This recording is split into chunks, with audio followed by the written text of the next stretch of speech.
Alright people, Mike Saladin here again and welcome back to another Mass Effect Legendary Edition Insanity Run video.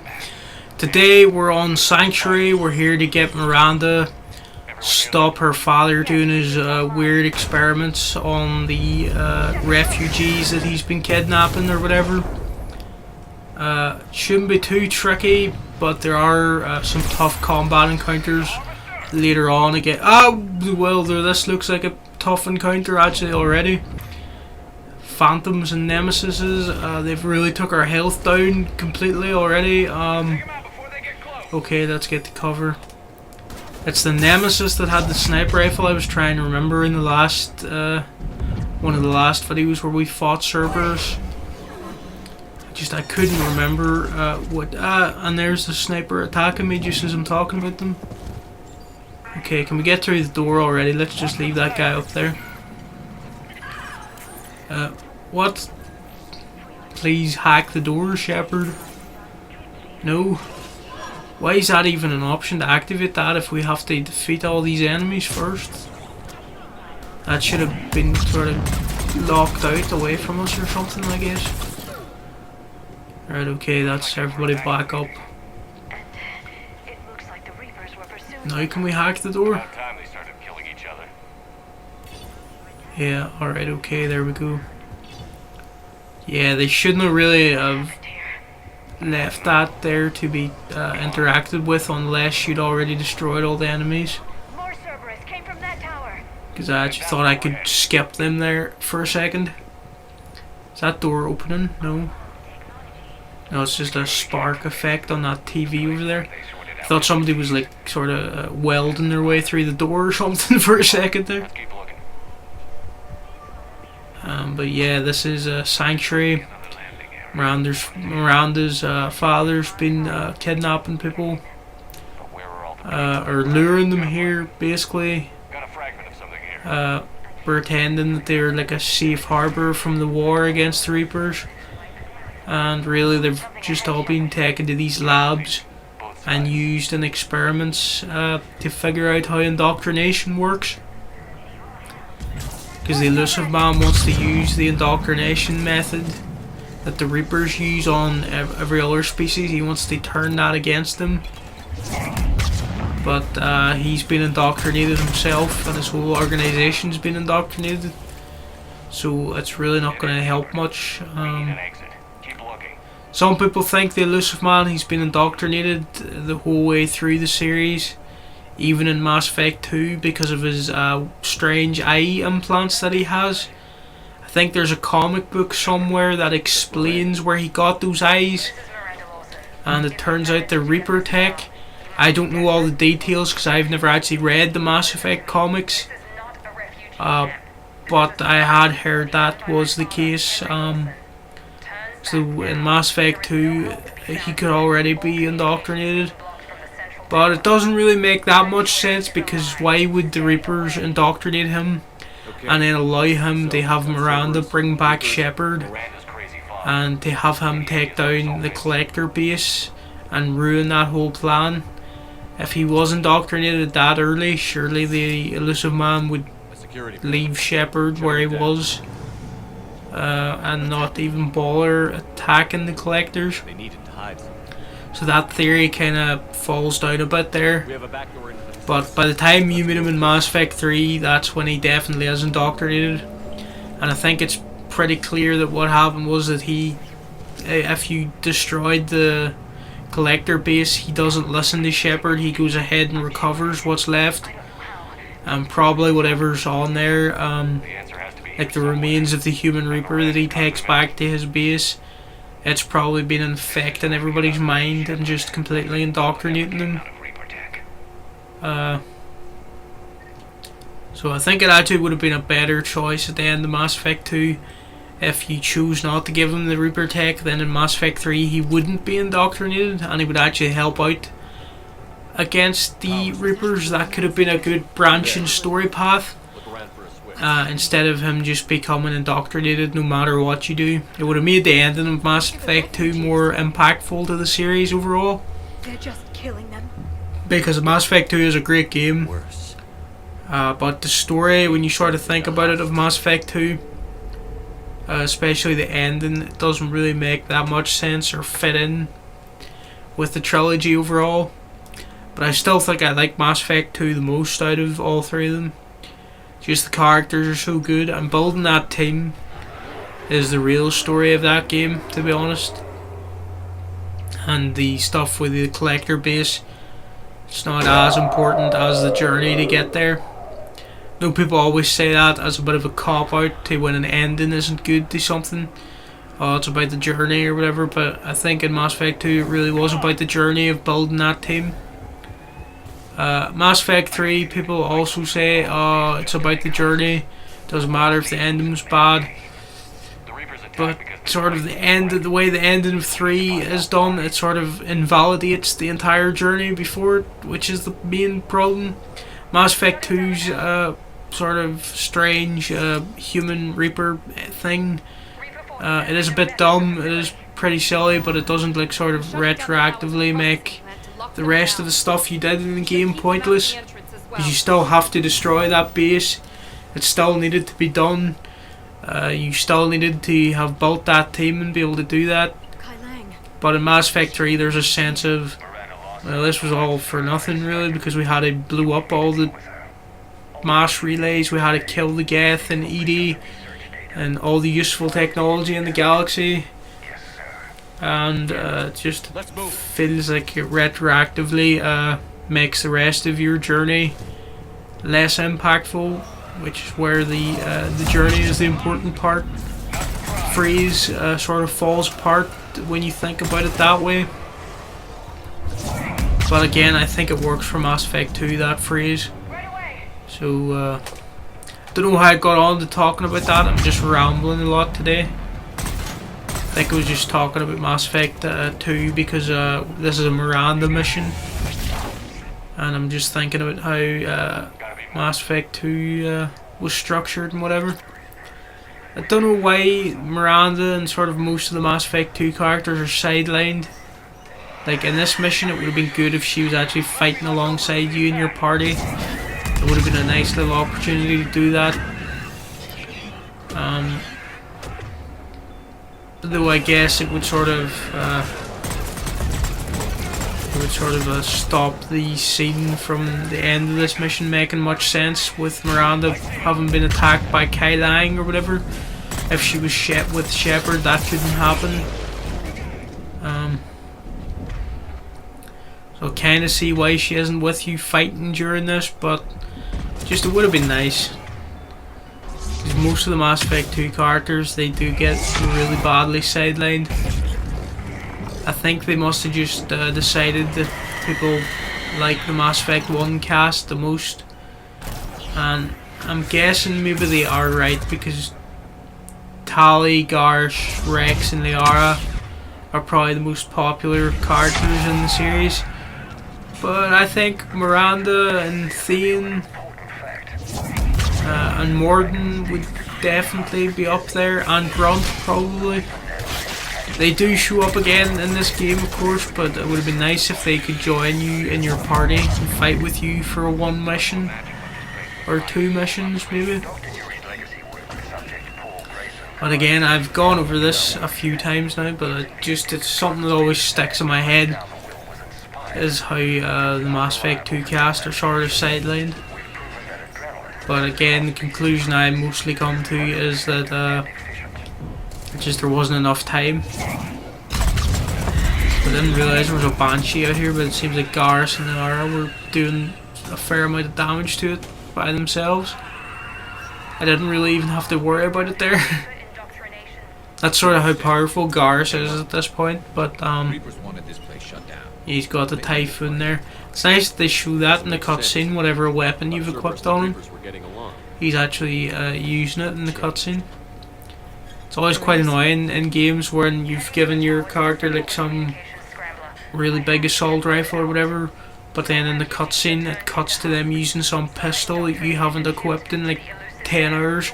It sort of ruins the immersion of it. It's only a wee minor detail, but it's always something that stands out to me. Also, if you've customized your armor and for some reason in cutscenes it just puts you in the default armor, that's always annoying. But at least here, for Shepard and Garsh and everybody, whatever armor I've put them in, it shows up in the cutscenes. That's always nice. Instead of Liara like defaulting to her white outfit and Garsh being in his blue armor or whatever.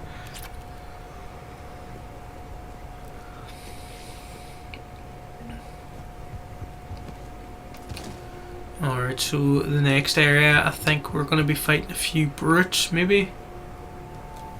Or there's going to be a lot of Ravengers, too. They're probably one of the more deadly enemies, the Ravager, just because they can really quickly cut through your shield. I think one hit for your shield and then another hit for Shepard directly, and that's him down for the Ravager, but we'll see how it goes. Garsh should be able to help us out with the Ravagers. He does a fair amount of damage now, like he has the Typhoon and he's got all the armor piercing upgrades. Just destroy that barrier thing, barrier generator. Oh, why did you miss, Shepard? I was trying to hit it with biotics to save ammo, but just it wasn't happening at this angle for some reason.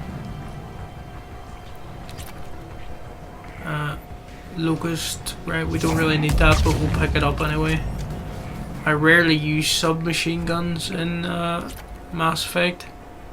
Just sort of tend to stick to the assault rifle or biotics. That's what I like to combine together, is an assault rifle and biotics. That's my sort of main strategy. I do play as a Vanguard quite often, and the Vanguards are supposed to specialise in shotguns, but I never really like using the shotguns. I like weakening things from far away with like the assault rifle, and then charging in with the biotic charge, and then hitting them with Nova to finish them off. That's kind of my strategy. Whereas I guess our Vanguard is meant to weaken them with biotics, and then charge in with the shotgun and finish them off at close range. But yeah, I just prefer the assault rifles. Amazing. I'll play the rest. Because I just think they do more headshot damage overall than shotguns, which have a wide burst spray. It's harder to sort of nail those headshots. Miranda's dad actually, funnily enough, looks like an older version of my Shepard. I think it's because they've got both the one decent haircut that you can give characters in Mass Effect. It's always an issue in RPGs. Not enough hairstyles for male or female characters. Especially females. They only have like one long option sometimes. And then just a load of like really not great shorter ones. It's just like, give me 100 hair options each for each character, please. I know it takes time and effort, but come on, give us where we really want to make our character and have them feel like we've designed them. Just give us loads of hairstyles, please. I wish you could give FemShep like Miranda's hairstyle. I think it would look really good on my FemShep. There's probably a mod that gives Shepard Miranda's hairstyle, but again, I'm playing on console. I'm not really a PC guy, so I can't really use mods or whatever. But I'm sure if I looked it up, that's something that exists. Oh, the Ravager got a direct hit on us here. Okay, Garsh, you said you were going to help us with these guys, but where are you? They're getting really close. Oh, there he started taking out that one. Nice. Okay, managed to survive. That looked like it was going badly, but we managed to pull it around.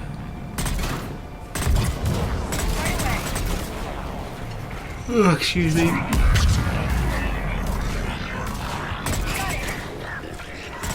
I'm not too worried about the cannibals. They never really do much damage unless they like hit you with a grenade, because they like to throw grenades. Oh no, a Ravager showed up. It's kind of far away. I'm not sure if I'm hitting them at this distance. Will we try to move in a bit closer, maybe?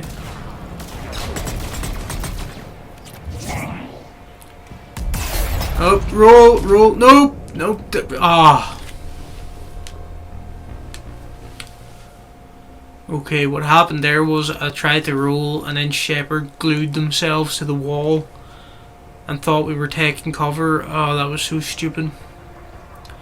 But again, that's a problem with button mapping X to do so many actions in this game. It's vault over cover, it's stick yourself to cover, and it is roll. So it's kind of annoying. Ah. That hasn't happened to us in a good while. Because I've been trying not to actually use the dodge roll that much. Because it gets you into trouble. Sticking you to cover that you didn't want to be stuck to. We didn't get sent that far back, we've only got this firefight to clear. And we sort of cleared the Ravengers a lot quicker this time, I think. And we'll get over here before this one gets out of there because... Okay, I said not to use dodge roll, but I'm using it again because it actually did help out there. But out of charge, Nova. Hit him with... We'll run over here, get the cover, hit him with Singularity, nice. Trying to grenade, quick roll, Nova, that's what you get, there we go. Yeah, it's really nice having Liara back here with Singularity. It just really helps you out at some desperate moments where it sort of just instantly freezes the enemy and sends them into the air. Nice, I think Garrus did something there because his health really just dropped dramatically. They're kind of bullet sponges, those Ravagers. They're probably the deadliest enemy next to the Banshee and Brutes. I might actually put them above the Brutes. Above Brutes but below the Banshee. Brutes, if you stay back from them, they can't really get you because they don't have any long range attacks. Whereas the Banshee, it can teleport right next to you, grab you, and then you're instantly dead. Or it can fire its biotic ball of energy at you from far back. And the Ravager, it doesn't really get close to you, but it has those long range rocket launchers or whatever strapped to its back, and they do some real damage. Okay, Garrus just completely took that guy down. Nice, because I think there's 2 or 3 Brutes in here somewhere. We've took down one of them, but there should be more on the way. Yeah, there he is. Try to get him down quickly. And the Banshee's coming as well. Okay, please take out the Brute quickly. And then we'll concentrate on the Banshee. Nice, he's down, he's down. Get that barrier off the Banshee, and then hopefully Garrus can lay down some real... yes, nice, that took down all the health. And roped! Okay, nice, there we go. Okay, that wasn't as bad as it could have been. Thought for sure we were going to die more against that Banshee. Just I remember that being one of the harder Banshee encounters because you're in such a small area. Or an enclosed area, even. Get ready. Yeah, that's basically the end of the mission now. We've got to Miranda. Commander, excellent timing. Put the gun down. No. And she's sort of been wounded by Kai Lang. But because we spoke to her on the Citadel and helped her out, she managed to be able to survive the attack. And she's going to live through this mission now. Not sure if I mentioned before, but it's quite common actually for Miranda to die in Mass Effect 3. Just a lot of people miss her messages on Shepard's terminal. It is quite easy to not notice that you have to go back to the Citadel to speak to her. 2 or 3 times maybe. People often meet her the first time and then they miss the other 2 messages. But yeah, I managed to speak to her all 3 times. I just want Oriana and the research data. So we're just going to trick him into lowering his guard by giving him a little bit of Paragon speech. And then Miranda's gonna throw him out the window like he's Mace Windu in Star Wars. Out alive. Deal? So let's be real, the biotics are basically just the Force part. No deal. Wonder if that was a little reference to Mace Windu, just throwing her father out the window like that. Are you alright? I mean, Revenge of the Sith must have been out for years at this point. Yeah, 2012. So it was already pretty much a big meme by then. I want to get out of here. We will. So I wouldn't be surprised if they were like, yeah, let's have her throw him out the window using the biotics or the Force, Shepherd. like Windu in Star Wars. We caught a break. Are you all right? Honestly, people remember the memes from those films more than the films themselves these days. It's pretty funny. Miranda, this whole thing was a huge risk. You should have told me. You have a So I think that, yeah, that was the last bit of combat in this mission. It's just really a cutscene It's been a long time coming. from here till the end of it. It's over. Yes. It's a bit of a shame, again, that you didn't get to fight with Miranda properly. About your father. And in the Citadel DLC, she does come back for the party. Has some good scenes where you invite her to your apartment I understand. and you go hang out at the casino or whatever. It's fine. But you don't get to take her on any of the combat missions.